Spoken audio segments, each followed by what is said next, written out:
നമസ്കാരം. ഇന്നലെ US മാർക്കറ്റുകളെല്ലാം നെഗറ്റീവിലാണ് close ചെയ്തത്. 0.5% മൈനസിലാണ് എല്ലാ ഇൻഡെക്സുകളും ക്ലോസ് ചെയ്തത്. യുഎസിലെ ടെക്നോളജി സ്റ്റോക്കുകളിൽ ഒരു സെല്ലിംഗ് പ്രഷർ ഇപ്പോഴും കണ്ടിന്യൂ ചെയ്യുന്നു. S&P 500 5 ദിവസമായിട്ട് ലോയിലാണ് ഇപ്പോൾ ക്ലോസ് ചെയ്തുകൊണ്ടിരിക്കുന്നത്. വാൾമാർട്ടിന്റെ റിസൾട്ട് വന്നു. റിസൾട്ട് പ്രതീക്ഷിച്ചത്ര മികച്ചതായിരുന്നില്ല. സെയിൽസ് കൂടിയെങ്കിലും പ്രോഫിറ്റും ലാഭ മാർജിനും കുറഞ്ഞു എന്നാണ് കാണിക്കുന്നത്. ഇത് മാർക്കറ്റിൽ ഒരു സെൽ ഓഫിന് കാരണമായിട്ടുണ്ട്. അതുപോലെ സോളാർ വിൻഡ് പവർ പദ്ധതികൾക്ക് അനുമതി നൽകില്ല എന്ന് ട്രംപ് പറഞ്ഞതും അത്തരം ഓഹരികളെയും ഇന്നലെ സെല്ലിംഗ് പ്രഷർ ഉണ്ടാക്കി. മറ്റൊന്ന് യുഎസും യൂറോപ്യൻ യൂണിയനുമായിട്ടുള്ള ട്രേഡ് എഗ്രിമെന്റ് വീണ്ടും അത് പുതിയ രീതിയിലേക്ക് വരികയാണ്. ഫാർമസ്യൂട്ടിക്കൽ, ഓട്ടോ അത്തരത്തിലെല്ലാം 15% താരിഫ് എന്ന രീതിയിൽ വന്നു. അമേരിക്കൻ ഉൽപ്പന്നങ്ങൾക്ക് മിക്കതിനും യൂറോപ്യൻ യൂണിയനിലോട്ട് ഇറക്കുമതി ചെയ്യുന്നതിന് തീരുവ ഇല്ലാതെ ആകുന്നുണ്ട്. അപ്പോൾ ഇത്തരം മോസ്റ്റ് ഫേവർ നേഷൻ അത്തരത്തിലുള്ള രീതിയിലുള്ള ഡീലുകളാണ് ഇപ്പോൾ അവിടെ നടന്നുകൊണ്ടിരിക്കുന്നത്.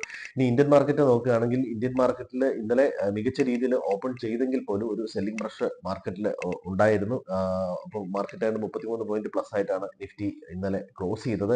മാർക്കറ്റിൽ ഒരു ബൈയിങ് മൊമെന്റം കുറഞ്ഞിട്ടുണ്ട്. GST പരിഷ്കരണം സംബന്ധിച്ചുള്ള ആ മൊമെന്റം ഇപ്പോഴും പോസിറ്റിവിറ്റി ഇപ്പോഴും മാർക്കറ്റുണ്ട്. ഇന്നലെ മന്ത്രിതല സമിതി അതിന് ഉള്ള അനുമതി നൽകിയത് പോസിറ്റീവാണ്. അതുപോലെ തന്നെ 5%-വും 18%-ത്തിലേക്ക് GST മാറ്റുന്നതിനുള്ള അനുമതി നൽകിയിട്ടുണ്ട്.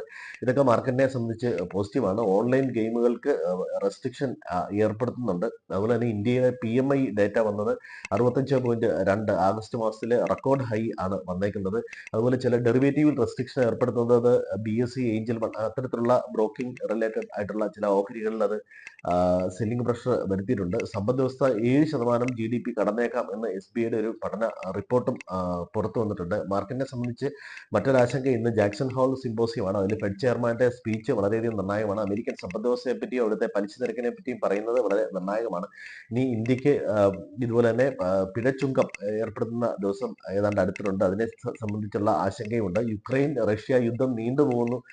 അത് ഇന്നലെ ഈ വർഷത്തെ ഏറ്റവും ശക്തമായ ആക്രമണമാണ് നടന്നത്.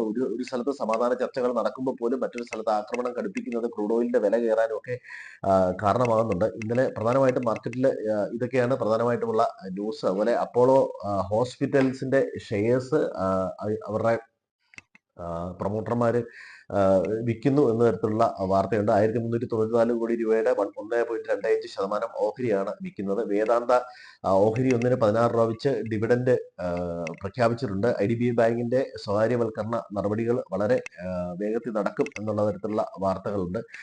ഇൻഡസ്ഇൻഡ് ബാങ്ക്, ഇൻഡിഗോയും ഒരുപക്ഷെ ഇൻഡെക്സിൽ നിന്ന്